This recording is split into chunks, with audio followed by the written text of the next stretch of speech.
Episode 21, Toward a New Worldview. Part 2, The Enlightenment, an AP European History podcast by Hammer History Productions. Welcome back to the Once and Future Present. I'm Miles Thatcher, and today we're continuing our discussion of Chapter 16 by moving from the scientific revolution into the Enlightenment. Last episode, we talked about how scientists like Copernicus, Galileo, and Newton changed the way Europeans understood the natural world.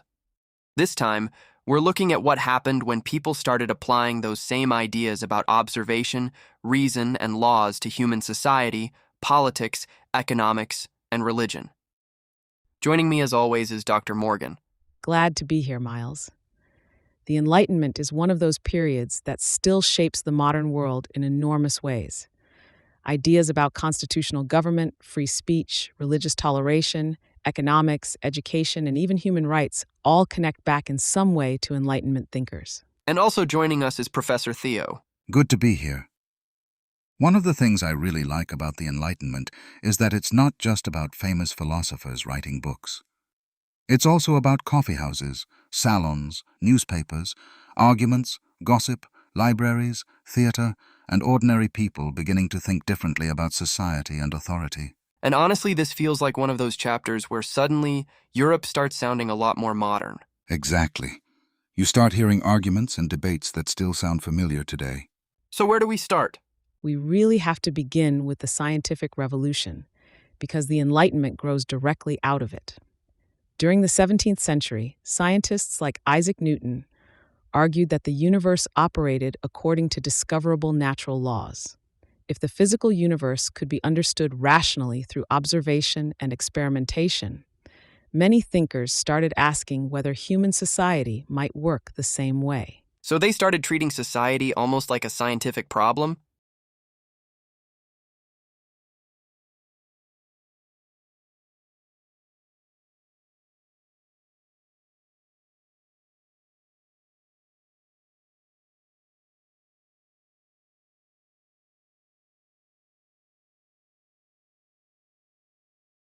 And this shift was helped by changes in communication and literacy. More books were printed.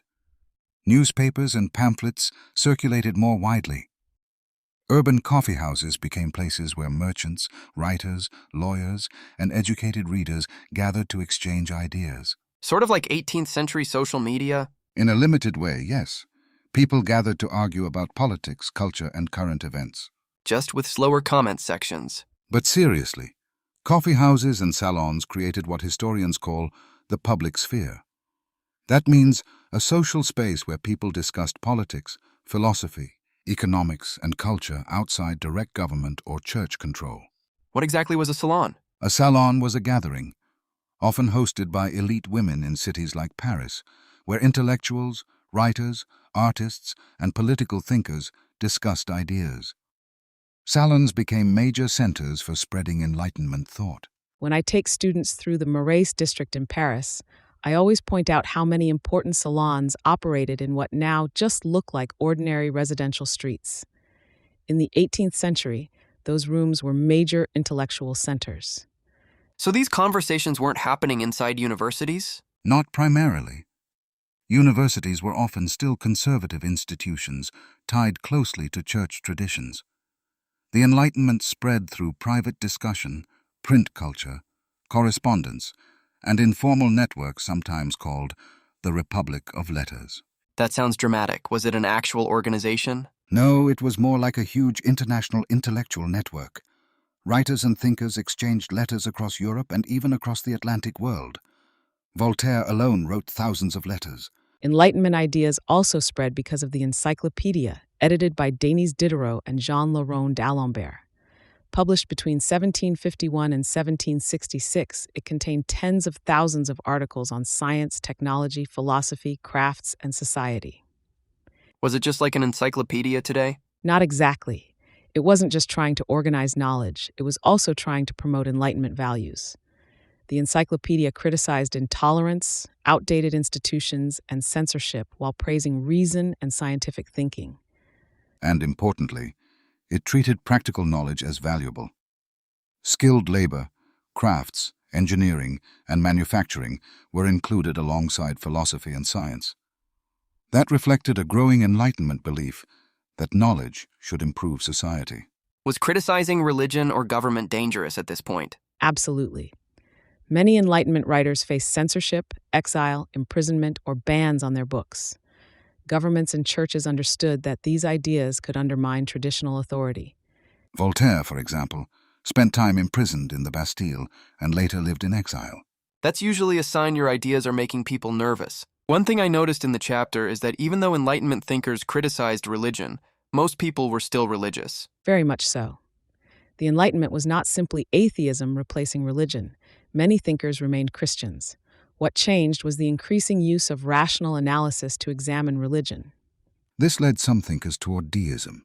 What's deism exactly? Deism is the belief in a distant creator God who established the laws of the universe, but does not constantly intervene in human affairs. Many Enlightenment thinkers imagined God as more like a clockmaker who created the universe and allowed it to operate according to natural laws. So instead of miracles and constant intervention, the universe just runs according to rules? Exactly. And that idea fit well with Newtonian physics and the broader Enlightenment emphasis on order and rationality. Okay, so who were the major Enlightenment thinkers? One of the most important was John Locke. Locke had actually lived earlier, during the political conflicts surrounding the English Civil War and Glorious Revolution. He argued that human beings possess natural rights, including life, liberty, and property. Natural rights, meaning rights people automatically have just because they're human? Correct. Locke also argued that governments exist through a social contract with the people, and that rulers who violate people's rights could legitimately be resisted. That sounds incredibly radical for a Europe full of absolute monarchs. It absolutely was. Locke also influenced education and psychology through his argument that the mind begins as a blank slate, or tabula rasa. He believed human knowledge came primarily from experience. So experience and environment shaped who people became. Exactly. Who comes next? Montesquieu is another major figure. In The Spirit of Laws, published in 1748, he argued that political liberty depended on separating governmental powers. Executive, legislative, and judicial branches? Exactly. Montesquieu believed concentrating all power in one ruler created tyranny. His ideas later influenced many modern constitutional systems, including the United States Constitution. So modern checks and balances trace directly back to Enlightenment thought. Very directly. Montesquieu also used satire to criticize European society. In Persian letters, fictional Persian travelers comment on French customs from the perspective of outsiders. So he's using fictional outsiders to point out how strange French society looks. Exactly. It let writers criticize their own society indirectly. Voltaire was another enormously influential figure. He attacked religious intolerance, fanaticism, censorship, and arbitrary government power. Was Voltaire democratic? Not really in the modern sense. He supported civil liberties and religious toleration, but he did not necessarily trust ordinary people to govern directly. Voltaire admired enlightened rulers more than democracy. He thought educated monarchs could reform society rationally. So Enlightenment thinkers didn't all agree with each other. Not even close. Jean-Jacques Rousseau is a perfect example. Rousseau criticized many aspects of Enlightenment rationalism and argued that civilization itself could corrupt human beings. Wait, wasn't he part of the Enlightenment? He was, but he also challenged parts of it. Rousseau believed human beings were naturally good, and that society often distorted them through inequality, competition, and artificial social rules. So Rousseau thought civilization could actually make people worse. In some ways, yes. In The Social Contract, Rousseau argued that sovereignty belonged to the people rather than kings. He introduced the idea of the general will, meaning the collective interests of society. That sounds important later during the French Revolution. Extremely important. Revolutionary movements after 1789 drew heavily on Rousseau. Rousseau also emphasized emotion and feeling in ways that helped inspire Romanticism later on. So he's kind of bridging the Enlightenment and Romanticism. Exactly. What about economics? The major Enlightenment figure there is Adam Smith. In The Wealth of Nations, published in 1776, Smith criticized mercantilism. Mercantilism being the system where governments tightly controlled trade and tried to pile up gold and silver. Correct. Smith argued instead that economies worked best when individuals pursued their own economic interests within relatively free markets. Is this where the invisible hand idea comes from? Yes, Smith argued that competition and self-interest could unintentionally benefit society as a whole. Modern capitalism owes an enormous intellectual debt to Smith, though modern economies are usually much more regulated than what some later supporters of laissez-faire economics imagined. So Enlightenment ideas are spreading into basically every part of society. Exactly. The chapter also talks about criminal justice reform. That comes largely from Cesare Beccaria. In On Crimes and Punishments, he criticized torture and cruel punishments. Which had been common earlier in Europe. Very common. Beccaria argued laws should be rational, punishments should fit crimes, and the justice system should not rely on arbitrary brutality. Enlightenment thinkers increasingly believed societies could be improved through reform rather than simply accepting tradition. But the Enlightenment also had contradictions. Huge contradictions. The slavery section really stood out to me. It should. During the 18th century, some Europeans increasingly developed ideas of scientific racism. Meaning people started claiming racial differences were biological and natural? Exactly. Europeans had long believed themselves culturally superior to other societies, but now some thinkers argued Europeans were biologically superior. Those arguments helped justify the expansion of Atlantic slavery. Which is pretty disturbing considering these same people were talking about liberty and equality. That contradiction is one of the most important themes in this period. Some Enlightenment thinkers criticized slavery very strongly. Denis Diderot, Abbé Raynal, Olaudah Equiano, and Otto Bakugawa all challenged slavery and racism. Equiano had actually been enslaved himself, right? Yes. His autobiography described the brutality of slavery and became very influential in abolitionist movements. So the Enlightenment could be used both to justify inequality and to challenge it. Exactly. The same thing seems true with women. Another major contradiction. Some Enlightenment thinkers argued women deserved expanded education and greater intellectual opportunities. But most still believed women were inferior. Correct. Even many philosophers who supported reform still accepted traditional gender hierarchies. Women, nevertheless, played a major role in spreading Enlightenment culture through salons and intellectual networks. So salons were one of the few spaces where women could influence politics and intellectual life? Very much so. Writers like Mary Estelle argued women should receive serious education, while the Marquis de Condorcet later supported equal rights for women. Were those views common? Not really. They were still minority positions. One thing I noticed is that the Enlightenment seems connected to changing everyday life, too. Absolutely. The 18th century saw rising literacy, expanding consumer culture, and growing interest in privacy and personal comfort. The chapter mentions coffee houses, theaters, mirrors, and even home decorations. Right. Commercial growth changed how people lived. More people bought printed books, fashionable clothing, decorative furniture, and imported goods. When I take students through 18th century sections of cities like Vienna or Paris, you can actually see this shift architecturally. Homes increasingly included private rooms and spaces designed for conversation, reading, and leisure. So the Enlightenment isn't just abstract philosophy. It changes how people live day to day. Exactly. The chapter also talks about Rococo art. Rococo art emphasized elegance, playfulness, decoration, and private leisure. Compared to the grand, dramatic Baroque art we talked about earlier, Rococo often focused more on aristocratic entertainment and intimate settings. So culturally, Europe is shifting away from giant religious and royal propaganda art. At least partially.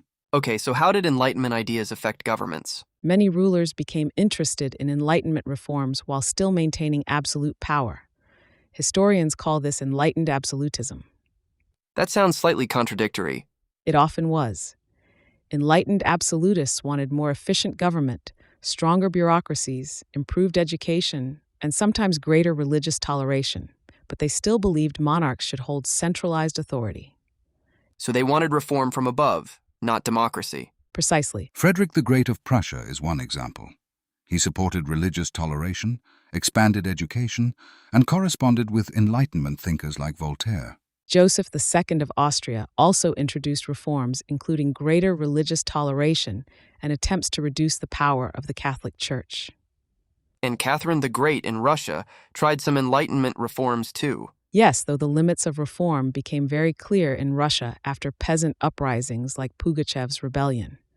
So how enlightened were enlightened absolutists, actually? That's the key question.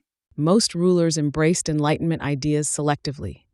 They supported reforms that strengthened the state, but resisted reforms that threatened aristocratic privilege or monarchical authority.